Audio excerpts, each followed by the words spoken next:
time. Assalamu alaikum. This is Radio Pakistan.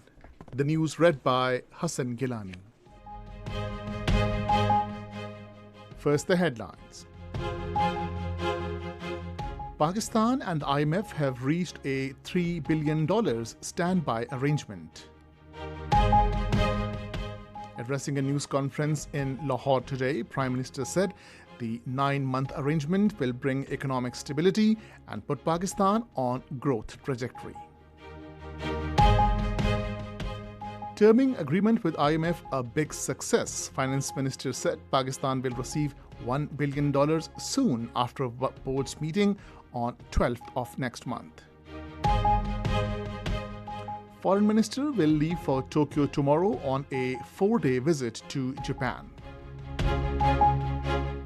On second day of Eid al-Azha today, faithful continue to sacrifice animals following Sunnah of Hazrat Ibrahim and Hazrat Ismail alayhi salam.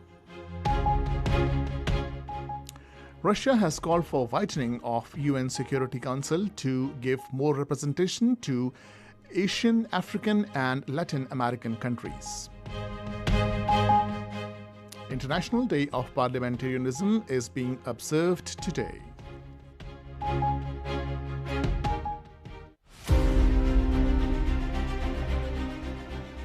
Radio Pakistan की official mobile app, जहां आपको मिलेगी radio Pakistan के तमाम medium waves और FM channels की live streaming, ताज़ा तरीन खबरें, रेडियो पाकिस्तान की दिलचस्प पॉडकास्ट सर्विस और बहुत कुछ। तो अभी विजिट करें radio.gov.pk/apps और अपने मोबाइल फोन्स पर रेडियो पाकिस्तान की ऑफिशियल मोबाइल ऐप डाउनलोड करें। रेडियो पाकिस्तान, कौम की आवाज। And now the news in detail. Prime Minister says $3 billion standby agreement with IMF will help in bringing economic stability and growth in the country. Addressing a news conference in Islamabad this afternoon, Finance Minister Ishaq Dar and his team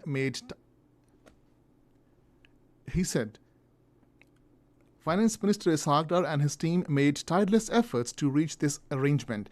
He said the IMF board will accord formal approval in its meeting scheduled to be held on 12th of next month. The Prime Minister said nations never progress with loans, but it was inevitable for the country to go for this agreement with the IMF.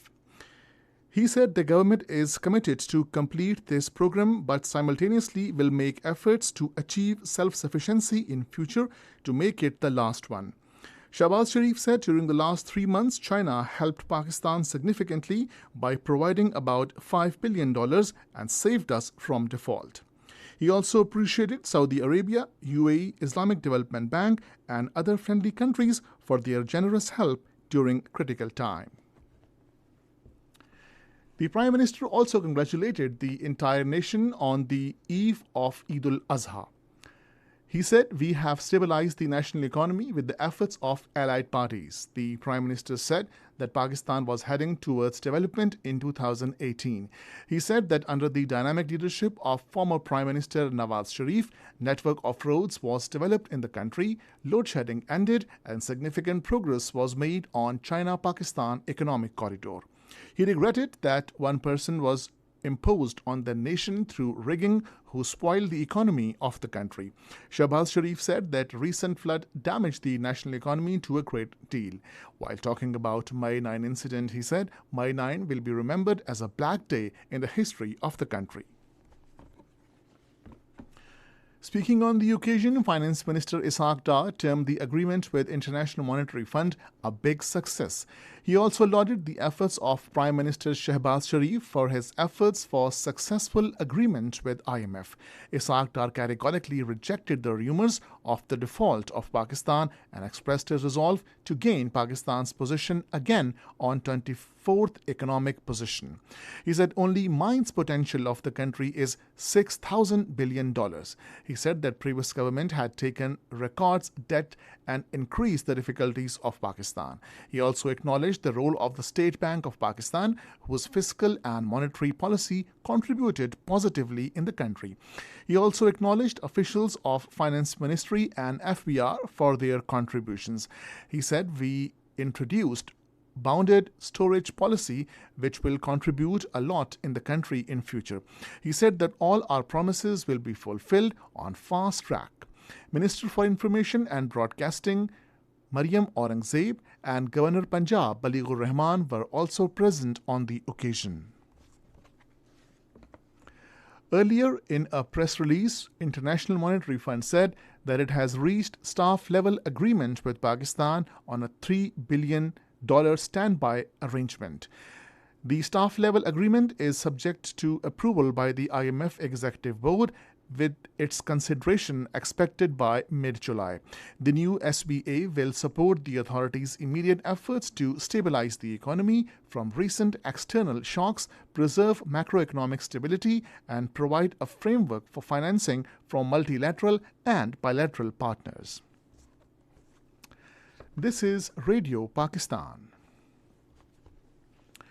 Prime Minister Shehbaz Sharif will participate in the 23rd meeting of Shanghai Cooperation Organization Council of Heads of State, being held in video conference format on Tuesday. The invitation to the Prime Minister to attend the SCO CHS was extended by the Prime Minister of India in his capacity as the current chair of SCO. Foreign Minister Bilawal Bhutto Zardari will leave for Tokyo tomorrow on a 4-day visit to Japan. He's visiting Japan on the invitation of Japanese government. The Foreign Minister's visit signals the revival of leadership-level contacts with Japan after a considerable hiatus. On the second day of Eid al-Adha today, the faithful continue sacrificing animals in commemoration of the supreme sacrifice offered by Hazrat Ibrahim alayhi salam and Hazrat Ismail alayhi salam. The meat of sacrificial animals is being distributed among destitute and needy people besides relatives. The children are also enjoying festivities on the occasion of Eid al-Adha. Civic authorities have chalked out comprehensive arrangements to collect offals and remains of animals as well as cleanliness of roads and streets.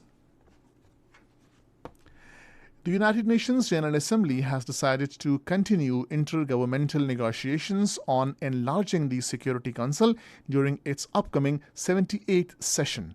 Pakistan's permanent representative to the world body at New York, Munir Akram, in his remarks has urged the need to reach agreement on principles of reform in all 5 clusters. He said this is the only agreed and accepted modality to promote Security Council reform, and it will be unwise to disrupt the IGN process by advancing new modalities and precipitate initiatives.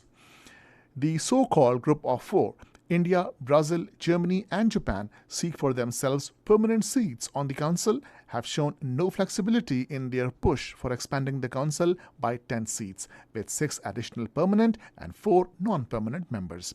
On the other hand, the Italy-Pakistan-led Uniting for Consensus group has proposed a new category of members, not permanent members, with longer duration in terms and a possibility to get re-elected. Russia has called for widening of United Nations Security Council to give more representation to Asian, African, and Latin American countries. Russian Foreign Minister Sergei Lavrov, speaking at a news briefing in Moscow today, said a majority of the world does not want to live according to Western rules. He said the West, especially the United States, is trying to prevent Russia and China from acting independently in a multipolar world. Ukrainian forces have claimed that their troops are advancing in all directions of their counter-offensive against Russian forces. Deputy Defense Minister Hanna Maliar told Ukrainian television today, both east and south, they have seized the strategic points and are advancing in all directions. International Day of Parliamentarianism is being observed today to highlight the importance of parliaments around the world and the work they do for democracy. The aim of celebrating the day is also to recognize and reaffirm the power of people as the ultimate arbiter in shaping destinies of countries. The theme of this year is Parliaments for the Planet. In France, at least 875 people have been arrested as clashes between police and protesters continued for third consecutive day today. In Paris, shops have been ransacked and cars set on fire despite a heavy police presence. Meanwhile, President Emmanuel Macron is holding another crisis meeting with ministers after calling the protest violence unjustifiable. The unrest began on Tuesday after police shot dead a 17-year-old boy as he drove away from a traffic stop.